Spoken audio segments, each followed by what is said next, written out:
para ikhwan akhwat, para jamaah Masjid Astra yang dirahmati oleh Allah Subhanahu wa taala. Pada kesempatan kali ini kita akan sama-sama membahas tentang apa saja perkara-perkara sunnah-sunnah yang harus diperhatikan ketika kita menyambut hari kebahagiaan, hari kemenangan, yaitu hari Lebaran, ya. Sebagaimana kita tahu bahwasanya di antara ciri khas dari hari raya kaum muslimin itu adalah hari raya tersebut terjadi setelah ibadah dan dibuka dengan ibadah. Terjadi setelah ibadah dan dibuka dengan ibadah. Seakan-akan kebahagiaan tersebutlah kebahagiaan setelah beribadah. Kita punya dua hari raya besar, yaitu hari raya Idul Fitri dan hari raya Idul Adha. Idul Fitr dibuka dengan ibadah berpuasa selama sebulan, ya. Orang berpuasa selama sebulan, berjuang mengalahkan hawa nafsu, ya.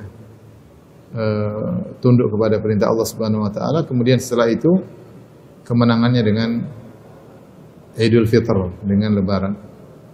Demikian juga Idul Adha. Idul Adha diawali dengan ibadah-ibadah haji, terutama di bulan haji yang mulai dari di Mina, kemudian di Arafah, kemudian di Muzdalifah, baru kemudian pada tanggal 10 Idul Adha. Jadi demikianlah hari raya Islam adalah buah dari kemenangan dari ibadah-ibadah yang luar biasa. Dan kemudian hari raya tersebut dibuka juga dengan ibadah. Di pagi hari kaum muslimin berkumpul kemudian melaksanakan salat di waktu duha, ya, salat Id, baik salat Idul Fitr ataupun salat Idul Adha. Ini berbeda dengan perayaan-perayaan yang lain yang tidak syar'i. Adapun perayaan yang syar'i yang tahunan hanya dua, Idul Fitr dan Idul Adha. Ketika Nabi sallallahu alaihi wasallam datang ke kota Madinah, lama qadiman Nabi sallallahu alaihi wasallam al-Madinah, ketika Rasulullah SAW datang ke kota Madinah, Rasulullah mendapati penduduk kota Madinah lahum yaumani yal'abuna fihima. Ada dua hari mereka khususkan untuk bermain-main di situ. Bermain-main di dua hari tersebut. Maka Rasulullah SAW menyampaikan bahwasanya qad abdalakum bihima khairan minhuma, ya. Allah telah menggantikan dua hari ini dengan yang lebih baik, yaitu Idul Fitr dan Idul Adha. Idul Fitr, Idul Adha. Hari bersenang-senang tersebut diganti dengan hari raya Idul Fitr dan Idul Adha. Sehingga sebagian ulama seperti As-San'ani rahimahullah dan juga yang lainnya berpendapat bahwasanya dianjurkan ketika hari raya untuk bersenang-senang, untuk bergembira, karena hari raya namanya hari bersenang-senang, ya. Inilah sekilas tentang hari raya Idul Fitri maupun Idul Adha, dan kita pada kesempatan ini fokus akan bahas tentang hari raya Idul Fitr, hari raya Idul Fitr. Ikhwan dan akhwat yang dirahmati Allah Subhanahu wa taala, beberapa hal yang perlu diperhatikan ketika Idul Fitr, ya. Apa saja yang disunahkan? Ada banyak hal yang disunahkan untuk salat Idul Fitr atau hari raya Idul Fitr.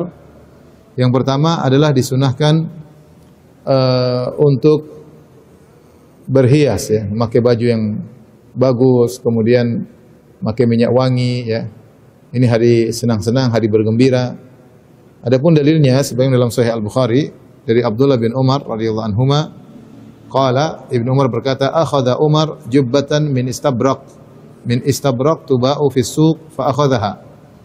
Ayahku, yaitu Umar bin Khattab mengambil sebuah jubah yang terbuat dari kain sutra dari istabraq yang dijual di pasar. Kemudian Umar ambil, fa atabiha Rasulullah sallallahu alaihi wasallam. Kemudian Umar bawakan baju tersebut kepada Nabi. Umar berkata, ya Rasulullah, ibta' hadhihi. Ya Rasulullah, belilah baju ini. Tajammal biha, berhiaslah engkau dengan baju ini, lil Eid wal wufud, dalam rangka untuk Eid dan dalam rangka untuk menyambut tamu, ya. Kemudian Rasulullah SAW bersabda, innama hadhihi libasu man la khalaqa lahu. Ini baju bagi orang yang tidak dapat bagian di akhirat. Maksudnya karena kita kaum muslimin diharamkan di dunia untuk memakai baju terbuat dari kain sutra. Kata Nabi sallallahu alaihi wasallam, libasu ahlil jannah. Ya. Ini hanya dipakai oleh penghuni surga. Adapun orang-orang kufar, mereka memakai baju-baju seperti itu. Ya. Tetapi orang Islam tidak boleh pakai, laki-laki tidak boleh pakai baju sutra. Tapi yang jadi perhatian kita yaitu Umar, ya, sengaja memilih baju yang bagus, bahkan terbuat dari sutra, untuk diberikan kepada Nabi sallallahu alaihi wasallam agar Nabi membeli, dan dia berkata, tajammal biha lil aid wal wufud. Ya Rasulullah, berhiaslah dengan baju ini untuk lebaran dan juga untuk menjamu para tamu. Dan ini dalil bahwasanya lebaran dan menjamu tamu hanya kita pakai pakaian yang bagus, ya. Di antara bentuk senang-senang hari lebaran memakai baju yang bagus, pakai minyak wangi, dan di antara bentuk memuliakan tamu adalah kita pakai baju yang bagus, ya. Bukan tamu datang kita pakai kaos oblong kemudian robek kanan robek kiri, enggak, kita jamu tamu dengan pakaian yang bagus menunjukkan kita menghormatinya, ya. Karenanya memakai pakaian yang bagus adalah suatu hal yang sudah ma'ruf diketahui oleh para sahabat, ya, untuk Idul Fitri, Idul Adha, dan juga untuk menjamu tamu, ya. Oleh karenanya Malik rahimahullah pernah berkata, atau Al-Mughni Ibnu Qudamah, ya, berkata, hadza yadullu ala anna tajammul indahum fi hadhil mawadhi' kana masyhuran. Ini dalil bahwasanya berhias dalam kondisi-kondisi seperti ini, lebaran, menjamu tamu, adalah perkara yang masyhur di antara mereka. Ya, Imam Malik pernah berkata, sami'tu ahlal ilmi yastahibbuna at-tayyib waz-zina fi kulli aid. Bahwasanya kata Imam Malik, aku mendengar para ulama mereka menyukai memakai minyak wangi dan berhias setiap hari lebaran, ya. Baik. Kemudian di antara yang disunahkan juga menyambut lebaran adalah mandi ketika hari lebaran sebelum pergi menuju lapangan untuk salat. Dari Nafi', beliau berkata, anna Abdullah bin Umar radhiyallahu anhu kana yaktasilu yaumal fitri qabla an yaqdua ilal musalla. Adalah Ibnu Umar radhiyallahu anhuma, beliau mandi pada hari raya Idul Fitri sebelum beliau keluar menuju ke musalla, ke lapangan untuk salat Id, ya. Kemudian juga diriwayatkan dari Sa'id bin Musayyib, dari sahabat Ibnu Umar, sekarang Sa'id bin Musayyib seorang tabi'in, dia pernah berkata, sunnatul fitr thalathun, bahwasanya sunnah yang berkaitan dengan Idul Fitri ada 3. Al-masyu ilal musalli, berjalan menuju lapangan, al-akal qabla al-khuruj, makan sebelum keluar menuju lapangan untuk salat, wal iktisal, dan juga mandi sebelum pergi untuk salat. Kemudian di antara hal yang berkaitan dengan Idul Fitr, yaitu dilarang untuk berpuasa pada hari lebaran. Ini suatu perkara yang ma'ruf. Tidak boleh kita berpuasa di hari lebaran, baik Idul Fitri maupun Idul Adha. Dari Abu Sa'id Al-Khudri radhiyallahu anhu, dari Nabi sallallahu alaihi wasallam bersabda, la shauma fi yaumain al-fitri wal adha. Tidak ada puasa pada 2 hari lebaran, yaitu lebaran Idul Fitri dan lebaran Idul Adha, ya. Dan ini perkara yang ijma' disepakati oleh para ulama, sebagaimana disebutkan oleh Nawawi, waqad ajma'al ulama ala tahrimi shaumi hadainil yaumaini bi kulli hal, ya, sawa'un shamahuma an nadrin aw tatawwu'in aw kafaratin aw ghairi dzalik. Para ulama telah sepakat haram untuk berpuasa pada 2 hari ini, yaitu hari lebaran Idul Fitri, Idul Adha. Puasa model apapun tidak boleh. Apakah puasa nadar tidak boleh dilakukan pada hari Idul Fitri, Idul Adha? Puasa sunnah juga tidak boleh, puasa kafarah juga tidak boleh, puasa apapun tidak boleh. Hukumnya adalah haram, ya. Kemudian di antara sunnah berkaitan dengan Idul Fitr adalah menyegerakan makan sebelum berangkat menuju sholat Id, ya. Dari Anas bin Malik radhiyallahu anhu, qala kana Rasulullah sallallahu alaihi wasallam la yaghdu yaumal fitri hatta ya'kula tamaratin wa ya'kuluhunna witran. Kata Anas radhiyallahu anhu adalah Rasulullah sallallahu alaihi wasallam tidaklah keluar untuk salat Id sampai beliau makan beberapa butir korma, dan beliau makan ganjil, ya. 1 boleh, 3 boleh, 7 boleh, ya. 31 juga boleh ya. Ganjil, yang penting ganjil ya. Intinya ini sunnah. Kita makan dulu sebelum kita berangkat ya. Demikian dalam hadis Abdullah bin Buraidah dari ayahnya Buraidah, beliau berkata, "Kana Nabi sallallahu alaihi wasallam la yakhruju yaumal fitri hatta yat'am." Adalah Rasulullah SAW tidak keluar untuk salat Idul Fitri sampai beliau makan dulu. Wala yat'amu yaumal adha hatta yusalliya. Sebaliknya kalau Idul Adha, Rasulullah SAW tidak makan dulu tapi salat dulu. Ya, dengan harapan setelah salat segera menyembelih hewan korban, kemudian makan dari hewan korban tersebut. Ini bedanya antara Idul Fitri Idul Adha berkaitan dengan makan. Kalau Idul Fitri makan dulu, hikmahnya apa? Untuk menunjukkan sekarang sudah tidak ada puasa. Dan jangan sampai orang menyangka tidak boleh makan kecuali setelah sholat. Ini hari tidak ada puasa. Maka makan dulu menunjukkan ini hari berbuka. Hari berbuka ya. Berbuka, makanya disebut dengan Idul Fitr, yaitu hari berbuka.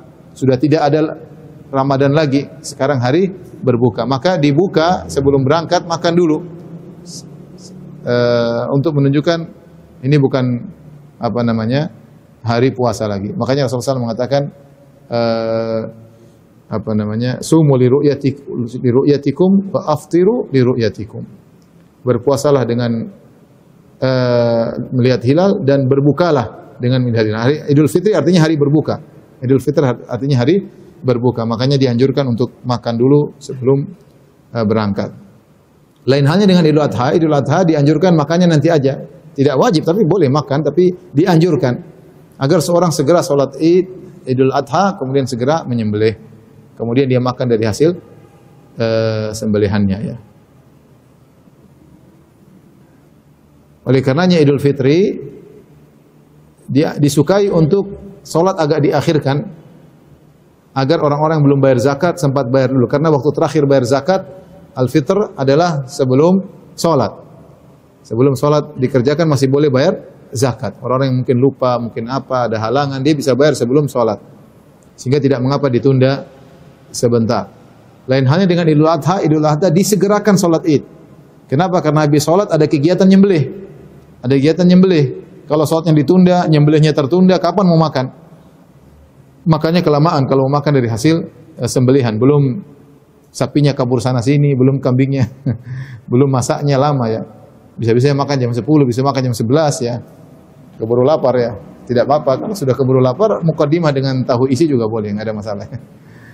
Tapi maksud saya, kalau Idul Fitr disunahkan kita makan terlebih dahulu.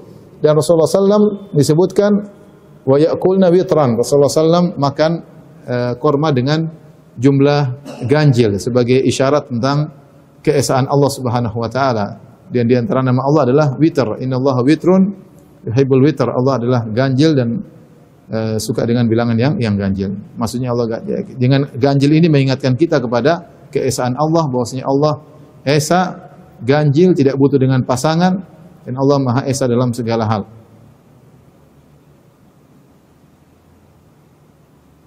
Jadi tadi dengan kita makan pagi-pagi sebelum sholat untuk menandakan bahwasanya sekarang hari berbuka, tidak perlu menunggu sholat dulu baru makan. Sekarang sudah boleh makan. Kalau tidak ada korma, silakan makan yang lain. Kalau tidak ada korma, qadarullah korma tidak ada, maka bisa tadi makan yang lain ya. Opor kayak tahu isi kayak apa kayak, yang penting kita tunjukkan bahwasanya kita sudah berbuka. Bukan ganjil maksudnya 3 piring, enggak ya. Pokoknya makan secukupnya. Baru kemudian pergi salat Id ya. Nanti Bang Pitung salah paham, dipikir ganjil 3 piring atau 7 piring ya, enggak. Baik. Kemudian di antara sunnah mengenai Idul Fitr adalah salat Id di musalla lapangan terbuka bil khala. Ini sunnah selalu dikerjakan oleh Nabi sallallahu alaihi wasallam ketika Nabi di Madinah. Padahal kita tahu salat di Masjid Nabawi pahalanya berlipat ganda, 1000 kali lipat. Tapi untuk salat Id Nabi sengaja meninggalkan Masjid Nabawi untuk berkumpul di lapangan. Di antara hikmahnya, kaum muslimin bisa berkumpul diimami oleh seorang imam, dan itu saatnya syiar. Begitu hebat ketika orang berkumpul di suatu lapangan dengan jumlah yang banyak, menunjukkan syiarnya Islam ya. Dan saya dapati ketika saya di Papua, saya ingat saya masih di Papua dulu, sholat Id cuma 2 tempat, ya. 2 tempat, satunya lapangan taman remaja, satunya lapangan hoki, ya. Karena memang kalau satu tempat saja nggak cukup. Tapi itu rame, orang dari mana-mana datang ke 2 lapangan tersebut. Nggak tahu sekarang, itu zaman saya waktu masih kecil, ya. Orang rame banget, apalagi waktu itu kita tinggal selain bukan cuma orang Muslim saja, non Muslim juga banyak. Maka itu syiar menunjukkan bagaimana semangatnya orang Islam untuk beribadah, persatuan di antara mereka. Maka waktu itu cuma di 2 tempat, seingat saya, ya. Maka rame-rame orang, tapi sekarang saya nggak tahu dengan jumlah penduduk yang semakin banyak, ya. Dan ini sunnah masih dikerjakan di banyak tempat, ya. Saya juga dengar seperti di Saudi, teman-teman yang tinggal di Yambo itu masih provinsi Madinah tapi kota yang lain. Ketika sholat Id maka mereka berkumpul satu tempat. Pemerintah menyediakan satu tempat, orang datang dari jauh-jauh, yang ada yang naik onta, ada yang ini. Jadi benar-benar heboh ketika sholat itu. Di antara hikmahnya kenapa di lapangan tidak di masjid, untuk menunjukkan syiar yang luar biasa, ya. Namun sholat di masjid boleh. Akan tapi yang terbaik adalah sholat di lapangan, sholat di lapangan. Saya tidak tahu di Jakarta ini, kalau seandainya pemerintah ada yang bisa kasih usulan kepada pemerintah, misalnya membuat ada lapangan besar yang untuk bisa berkumpul. Tapi saya rasa di Jakarta sulit, ya, orang terlalu banyak, manusia terlalu banyak, lapangan sedikit, ya. Tapi seandainya ada lokasi seperti itu sehingga dari mana-mana orang berdatangan ke arah lapangan tersebut, ini sangat indah. Dan ini yang dituntut dalam syariat, bahwasanya Id adalah hari berkumpulnya kaum muslimin dan juga syiar tentang Islam. Makanya Rasulullah SAW menyuruh ibu-ibu juga keluar, bahkan wanita haid juga suruh ikut. Tidak lain untuk melihat keramaian, ya. Keramaian. Saya bacakan hadis Abu Sa'id Al-Khudri radhiyallahu anhu, qala kana Rasulullah SAW yakhruju yaumal fitri wal adha ilal musalla. Adalah Rasulullah SAW keluar ketika sholat Idul Fitri, Idul Adha menuju musalla. Musalla maksudnya tanah lapang. Bukan musalla istilah kita, ya, bukan, ya. Musalla maksudnya tanah lapang terbuka. Fa awwalu syai'in yabda'u bihi shalat thumma yansarifu. Ya, yang pertama Rasulullah kerjakan adalah salat.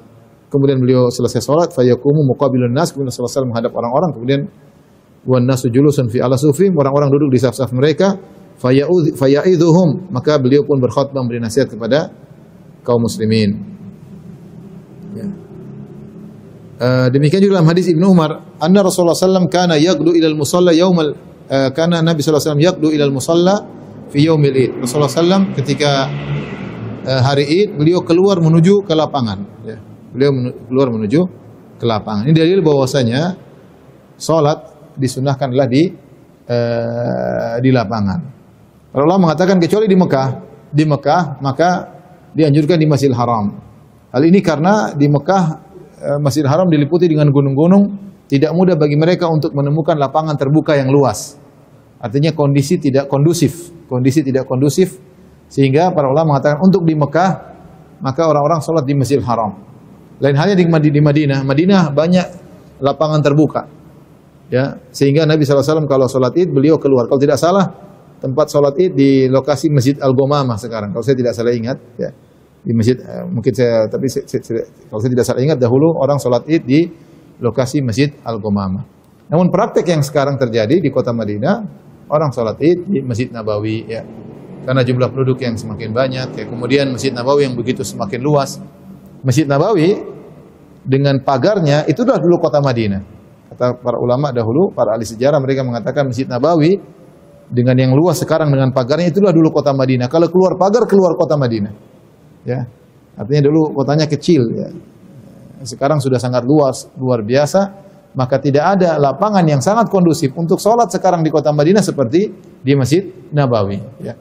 Oleh karenanya di Madinah beberapa masjid ditunjuk oleh pemerintah. Sholatnya cuma di situ. Ya, karena tidak bisa ada lapangan yang luas, maka pemerintah menunjuk beberapa masjid yang dilakukan sholat Id. Tidak semua masjid sholat Id. Sehingga tadi persatuan kaum muslimin benar-benar nampak. Ini memang tidak mau harus diurus oleh penguasa. Harus diurus oleh penguasa. Ya. Nah, yang terjadi kita sekarang di tanah air tercinta ini, bahwasanya terutama di Jakarta, masing-masing sholat Id ya. Astra bikin sholat Id tidak, Bang Pitung? Hah? Hah? Kenapa Bang Pitung? Tahun ini tidak bisa sehubungan dengan pandemi. Oh, pandemi ya, tidak sholat Id ya. Biasanya bikin. Biasanya bikin. Terus masjid belakang juga bikin kan? Masjid belakang juga bikin kan? Semua masjid. makanya sekarang ini orang sholat Id masing-masing masjid. Dan ini tidak sesuai dengan tujuan Nabi keluar ke lapangan. Ya. Tapi ini tidak mungkin bisa dikerjakan sunnah ini kecuali dengan kerjasama dengan pemerintah. Ya. Sesuai dengan pemerintah. Maka kalau di satu hari di kemudian hari kita bisa memberikan masukan pemerintah, kalau memang ada lapangan, ya meskipun harus misalnya di lokasi yang besar, orang bisa sholat di situ, persatuan kaum muslimin, maka itu sangat baik. Kalau tidak memungkinkan satu Jakarta, ditunjuklah beberapa lokasi seperti dilakukan oleh sebagian daerah, beberapa lokasi yang di situ kaum muslimin suruh kumpul situ. Dengan demikian akan nampak syiar ya. Qadarullah, sholat di masjid masing-masing juga sah. Cuma tidak sesuai dengan sunnah Nabi Shallallahu Alaihi Wasallam. Praktek di sebagian masjid ini saya masih juga tanda tanya ya. Seperti mungkin akan kita praktekkan juga di masjid kita ya. Ketika kita sholat karena sunnahnya di lapangan, akhirnya sholatnya di luar masjid, tapi masih di pelataran masjid. Apakah perlu? Mending dalam masjid sekalian ya. Karena tujuannya bukan masalah di lapangan, tapi maksudnya lapangan tertentu untuk ngumpulin masyarakat. Bukan ada masjid, kita sholat di pinggir masjid.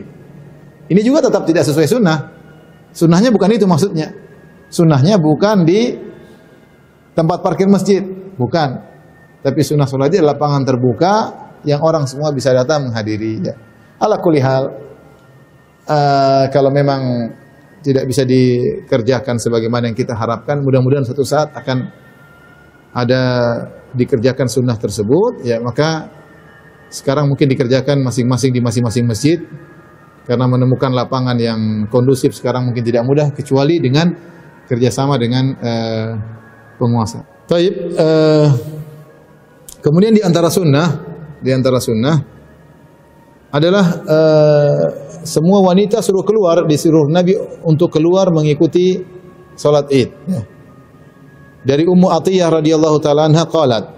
Dari Ummu Atiyah beliau berkata, "Amarna Rasulullah sallallahu alaihi wasallam an nukhrijahunna fil fitr wal adha."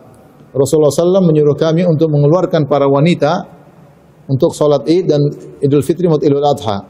Mereka itu siapa yang disuruh untuk dikeluarkan? Al-awatiq wal huyyat wa dhawatil khudur. Al-awatiq adalah al-banat, al-abkar, al-balighat wal muqarribat lil bulugh. Al-awatiq yaitu wanita-wanita remaja yang sudah balik atau menjelang balik.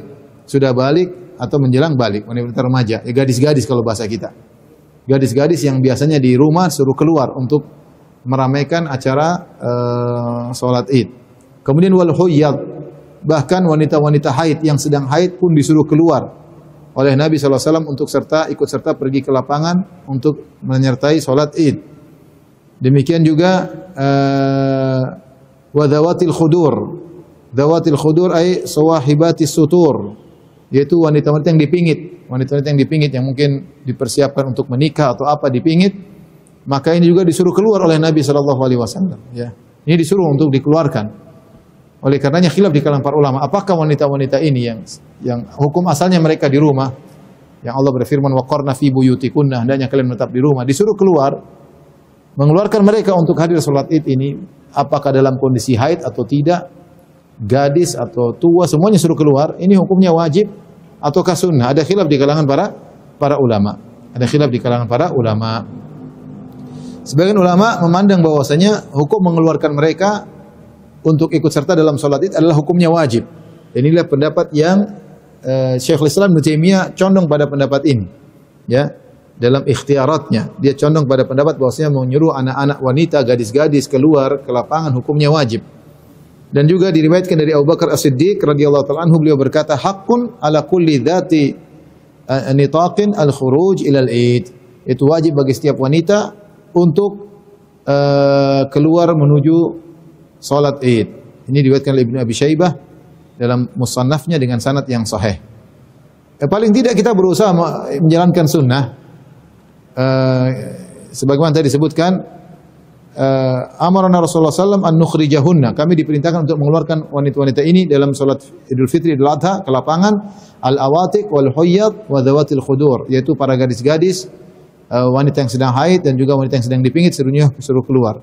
Fa ammal huyyadu fayatazilna as-salata wa yashhadna al-khair. Adapun wanita-wanita haid maka mereka tidak salat, tapi mereka menghadiri kebaikan di situ, keberkahan hari tersebut. Wa da'watal muslimin, mereka menghadiri kebaikan situ, ya. Ada yang mengatakan mereka dapat pahala salat juga meskipun mereka tidak salat. Paling tidak mereka mendapatkan dakwah kaum muslimin, orang-orang berdoa, mereka ikut hadir, ikut mengaminkan, mereka dapat keberkahan, ya. Qultu ya Rasulullah, kata Ummu Atiyah, ya Rasulullah, ihdana la yakunu laha jilbab. Salah seorang dari kami enggak ada jilbab ya Rasulullah, bagaimana mau keluar? Rasulullah tidak bilang ya sudah kalau enggak ada jilbab tinggal, tapi Rasulullah tetap, maksud bahasa kita, tetap tegas menyuruh tetap keluar. Kata Nabi sallallahu alaihi wasallam, litulbisha ukhtuha min jilbabiha. Hendaknya saudaranya kasih pinjam jilbabnya. Ini menunjukkan Nabi serius menyuruh mereka untuk keluar. Kalau kita pertanyaan ini enggak ada, ya Rasulullah enggak ada jilbab, enggak ada. Ini zaman sekarang orang semua punya jilbab banyak ya. Ini kita bicara zaman dahulu. Orang-orang dulu hidup susah. Mereka mungkin enggak punya baju terbatas, jilbab terbatas. Itu pun yang tidak punya jilbab Rasulullah SAW suruh pinjamkan. Ini dalil bahwasanya Rasulullah SAW menyuruh wanita untuk hadir. Ya. Bahkan kata para ulama ini mencakup seluruh model wanita, termasuk wanita yang zawatul hayat. Zawatul hayat maksudnya wanita yang terkenal cantik. Ya, tetap semuanya keluar, tapi tentu bukan untuk berhias kemudian pakai spidol di mukanya, enggak. Tetap aja keluar dengan biasa, bukan untuk berhias sebenarnya macak kemudian pamer kecantikan, tidak. Keluar seperti dia salat ya. Untuk salat. Ya, wanita berhias hanya untuk suaminya, bukan untuk lelaki lain ya. Maka dianjurkan para wanita untuk keluar. Jadi jangan lupa para suami ya, jangan lupa istri bawa pergi ikut ke musholla, anak-anak semuanya, anak-anak gadis semuanya keluar. Karena ini sunnah dari Nabi sallallahu alaihi wasallam. Kemudian di antara sunnah yang hendaknya diperhatikan ketika lebaran adalah berjalan menuju musholla, berjalan menuju lokasi salat. Ya, bukan naik kendaraan. Bukan naik kendaraan. An Ibnu Umar, dari Ibnu Umar radhiyallahu ta'ala anhuma, qala kana Rasulullah sallam yakhruju ila al-'id masyian wa yarji'u masyian. Ada hadis riwayat Ibnu Majah dengan sanad yang hasan atau sahih. Adalah Rasulullah SAW kalau sholat id beliau pergi ke lokasi id dengan berjalan kaki dan pulang juga dengan berjalan kaki. Pergi dengan berjalan kaki dan pulang juga dengan berjalan kaki. Karena memang dekat, tidak terlalu jauh. Kalau kita bilang tadi lokasinya Nabi tinggal di dekat di Masjid Nabawi, dekat Masjid Nabawi, kemudian tempat sholat di Masjidil Ghamamah cuma ratusan meter, enggak sampai sekilo, ya, ratusan meter sudah sampai ke lokasi. Mungkin 200 meter, 300 meter, ya. Artinya enggak terlalu jauh ya. Wa an Ali bin Abi Thalib, demikian juga dari Ali bin Abi Thalib radhiyallahu anhu, qala minas sunnah, di antara sunnah an takhruja ila al-'idi masyian, adalah kau pergi menuju lokasi salat dengan berjalan kaki. Wa an ta'kula syai'an qabla an takhruj, dan kau makan sesuatu sebelum kau keluar. Oleh karenanya para ulama mengatakan bahwasanya inilah sunnahnya. Abu Isa At-Tirmidzi berkata, wal amalu ala hadzal hadits inda aktsari ahli ilmi. Mayoritas ulama berpendapat dengan konsekuensi dari hadis ini. Yastahibbuna an yakhruja ar-rajulu ila al-'id masyian. Para ulama memandang disunnahkan, disukai seorang keluar menuju salat dengan berjalan kaki. Wa yustahabba alla yarkab, dan disunnahkan tidak naik kendaraan. Illa min udhrin, kecuali kalau ada uzur. Ada uzur, contohnya lokasi salat terlalu jauh. Enggak ada masalah naik apa? Kendaraan.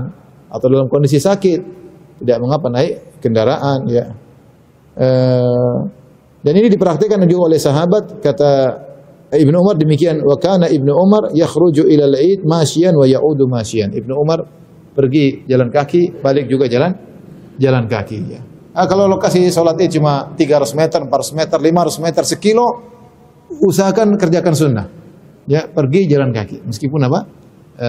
Sekilo. Tapi kalau sudah 5 kilo ya naik bangga apa naik kendaraan. Tapi maksud saya selama itu masih terjangkau, seorang berusaha jalan kaki dan itu sunnah Nabi Shallallahu Alaihi Wasallam. Kemudian di antara sunnah juga yang berkaitan dengan hari Lebaran adalah mengambil jalan yang berbeda antara pergi dan pulang. Mengambil jalan yang berbeda antara pergi dan pulang. An Jabir bin Abdullah, dari Jabir bin Abdullah radhiyallahu anhuma, qala, dia berkata, kana Nabi sallallahu alaihi wasallam idza kana yaumu 'idin khalafa at-tariq. Adalah Nabi sallallahu alaihi wasallam kalau hari Lebaran beliau merubah lokasi jalan.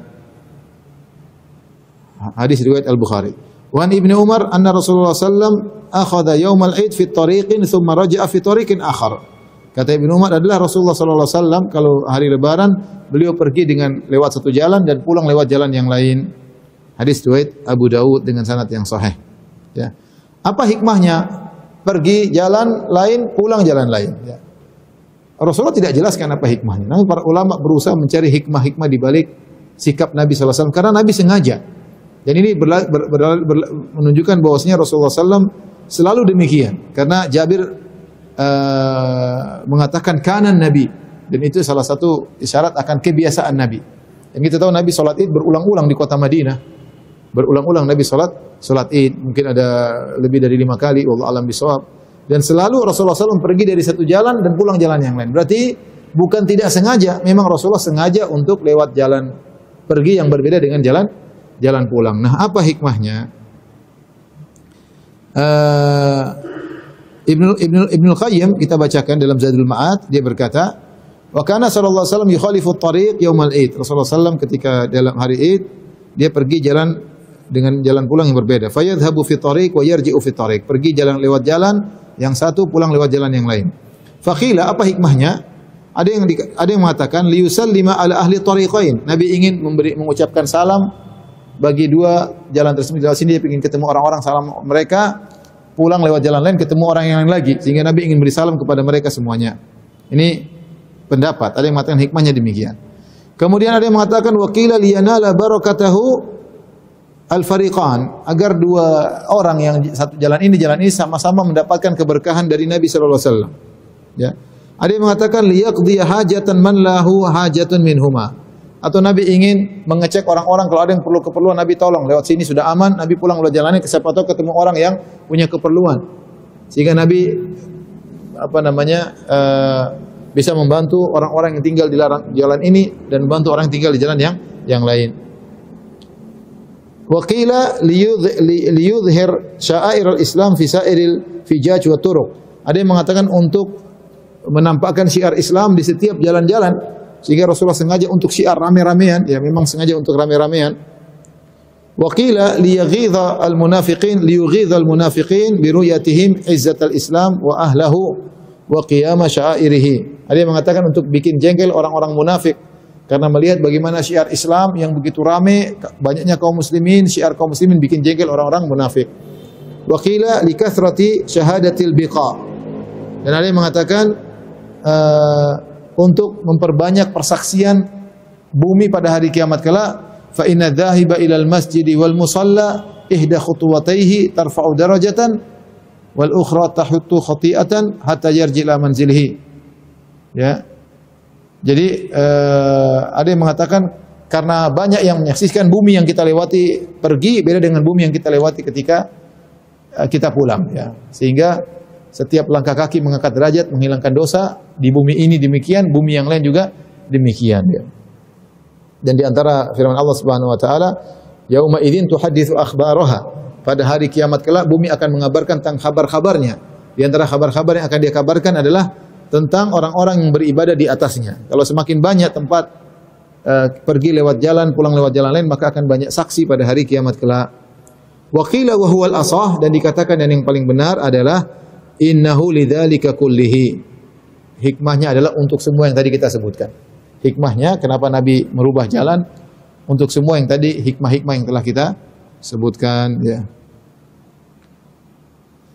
Tapi di antara sunnah pada hari Lebaran adalah bertakbir untuk Idul Fitr, takbirnya dimulai dari malam Lebaran, dari terbenam matahari. Allah berfirman, "Walitukabbirullaha 'ala ma hadakum wa la'allakum tashkurun." Ya. Agar kalian bertakbir ya setelah Ramadan selesai, kalian disuruh bertakbir ya atas apa hidayah yang Allah berikan kepada kalian, bersyukur diberi hidayah, bisa puasa, bisa mengisi hari-hari puasa, hari Ramadan, bisa sholat malam, bisa bersedekah, banyak hal yang disyukuri, sehingga bertakbir begitu matahari tenggelam di malam takbiran atau malam Lebaran, malam Idul Fitr, maka dianjurkan untuk bertakbir. Bertakbir. Sampai kapan? Maka ada khilaf. Ada yang mengatakan sampai imam naik mimbar. Ada yang mengatakan sampai imam mulai khutbah. Ada yang sampai imam selesai sholat. Ada yang mengatakan sampai imam selesai khutbah. Tapi intinya itulah waktu bertakbir di malam Idul Fitri, bertakbir Allahu Akbar, Allahu Akbar, Allahu Akbar, la ilaha illallah, Allahu Akbar, Allahu Akbar walillahil hamd, dan berulang-ulang, diperbanyak ya, boleh di masjid-masjid, kemudian dipakai pengeras suara karena ini adalah hari Lebaran ya. Kemudian juga di pagi hari ketika keluar menuju lapangan bertakbir Allahu Akbar, Allahu Akbar, dan seterusnya bertakbir sampai imam datang, menunggu imam datang duduk bertakbir Allahu Akbar, Allahu Akbar, la ilaha illallah, Allahu Akbar, Allahu Akbar walillahil hamd, sampai imam naik mimbar ya. Kemudian imam salat maka berhenti. Ada pendapat mengatakan sampai imam selesai salat, dan mengatakan sampai imam selesai khutbah. Tapi intinya disunahkan untuk bertakbir, dan ini hendaknya kita hidupkan sunnah ini. Karena sebagian orang keluar dari rumah menuju lapangan diam-diam aja, ya, diam-diam saja. Jangan, kita berusaha takbir, masing-masing takbir sendiri. Allahu Akbar, Allahu Akbar, Allahu Akbar, la ilaha illallah, Allahu Akbar, Allahu Akbar walillahil hamd. Mulai malam, ya, sisihkan waktu untuk apa? Bertakbir. Laki-laki, perempuan semuanya bertakbir. Ya.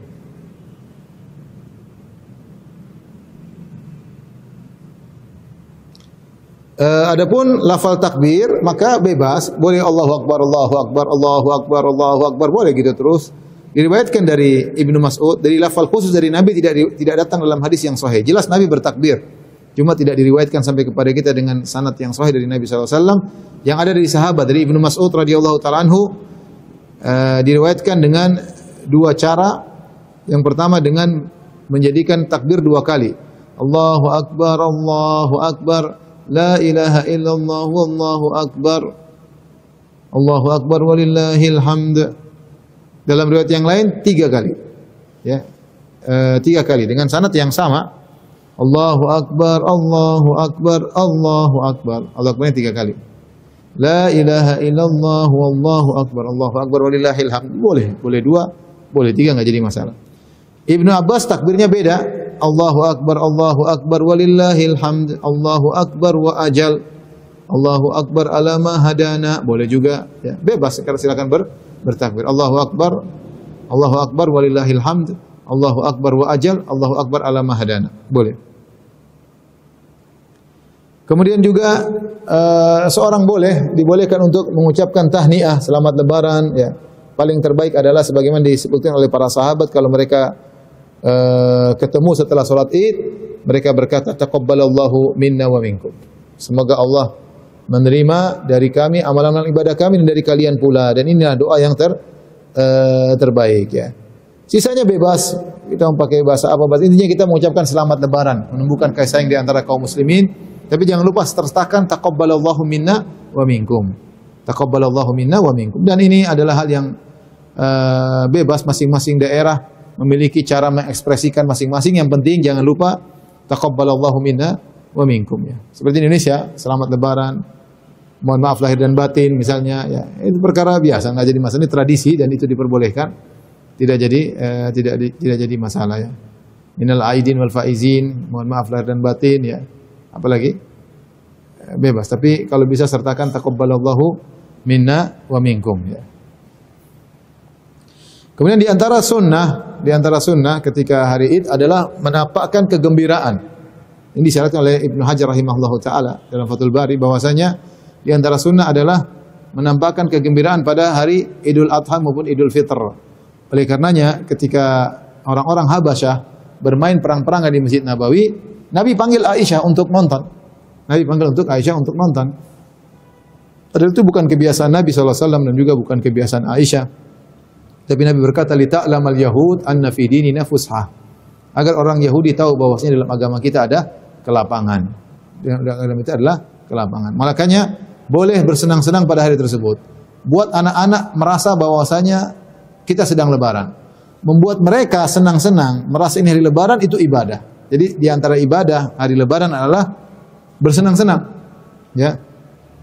Jangankan lebaran, ketika hari-hari tasyrik kata Nabi SAW yaitu setelah Idul Adha, ayyamu tasyrik, ayyamu aklin wa syurbin wa dzikrin lillah.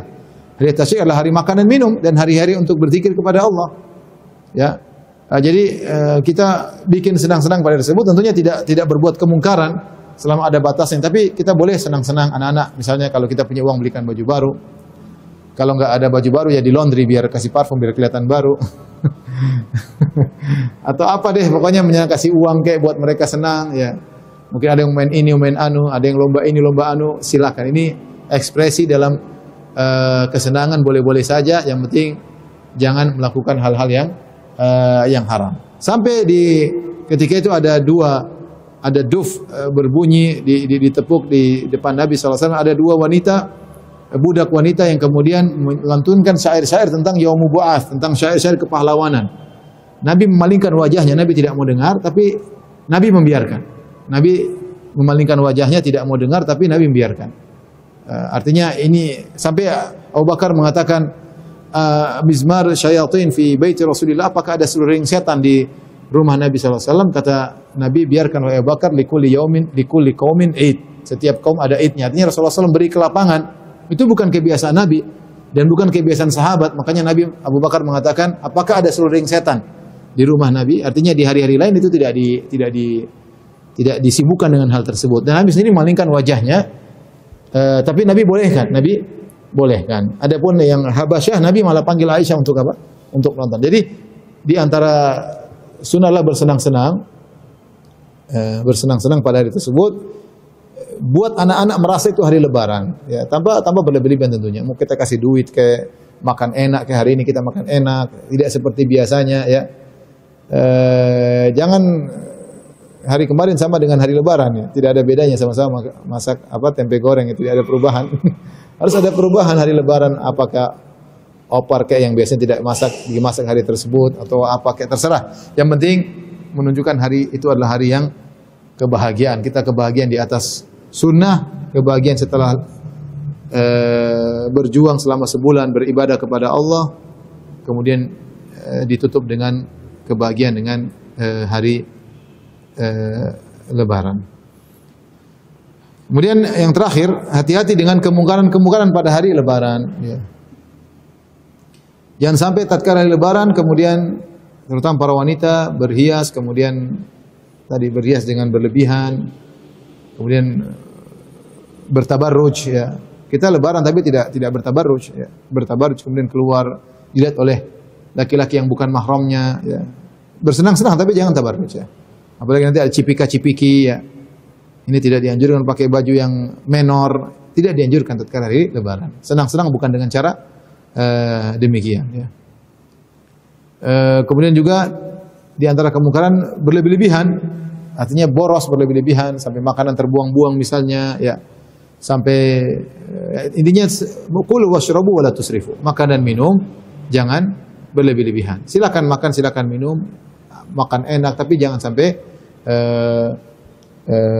boros, ya. Kemudian jangan juga di hari lebaran kemudian mutar-mutar dangdutan misalnya, ya. Dangdutan, nanggap nyanyi dangdut ini juga tidak diperbolehkan karena musik adalah hukumnya haram dan memanggil biduan-biduan itu hukumnya haram, ya. Inilah kefasikan, ya. Ini juga tidak diperbolehkan. Kemudian juga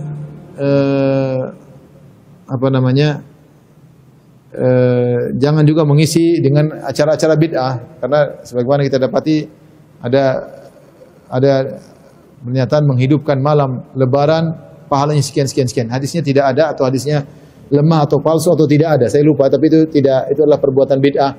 Kita di malam lebaran kita tetap salat malam, seperti biasa ya. Seperti biasa sebelum kita puasa, kita biasa sholat malam, maka setelah puasa jangan sholat malam ditinggal. Tetap ada sholat malam, ada sholat witir. Tapi tidak ada ibadah khusus di malam lebaran. Bikin sholat khusus malam lebaran, zikir khusus sebagaimana disebut dalam sebagian buku-buku. Itu semua tidak ada contohnya.